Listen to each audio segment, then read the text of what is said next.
আর just guys কিছুক্ষণ দেরি, আর একটু পরে থেকে তুমি দেখবা স্টোরিতে ভরে যাবে চারিদিকে। আর কিছুক্ষণ গাইস, 2024 সে আমাকে অনেক কিছু শিখিয়ে দিয়েছে, আমি মানুষ চিনতে শিখেছি। 2025 থেকে আমি নতুন একটা মানুষ তৈরি হয়ে যাবো। 2025 তুই বালটাও জিততে ঠিক আছে গাইস, এটা এর কথা কিছু মনে করো না। তারপরে গাইস আরেকটা বিষয়, 12 বছর নাকি স্কুলে রান্না খেয়ে কিছু শেখে নিয়েছে, তাকে 2024 কি সব শিখিয়ে দিয়ে গেছে। শোন ভাই, 12 বছর যখন কিছু শিখেছিস না, 2024 ভালো শিখতে পারছিস।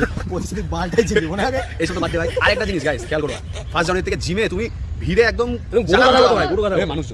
সরি যেসব ছেলেবেলারা রাত 10টায় ঘুমিয়ে আবার রাত 10টায় ওঠে, ঠিক আছে? 10টা ভাই, ও যেসব ছেলেবেলারা সকাল 10টায় ঘুম থেকে ওঠে এরকম আমাদের মতো ভুড়ি আছে না?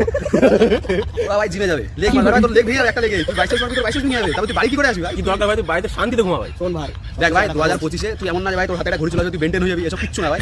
আস্তে আস্তে ইমপ্রুভ কর, 2025টা ভালো হোক। তো শেষে দেখবি তুই একটা নতুন মানুষ, ঠিক আছে? এটুকু ভেবে রাখ যে তুই একবারে কোনো বাল শিখতে হবে। মেন কথা হচ্ছে যে তোর আস্তে আস্তে গেল, তাই তো ভাই? একদম। শোন ভাই, তুই ভাই বিশাল বাল দিচ্ছিস দিদি। হ্যাঁ ভাই, শুভ নববর্ষ। Happy new year guys.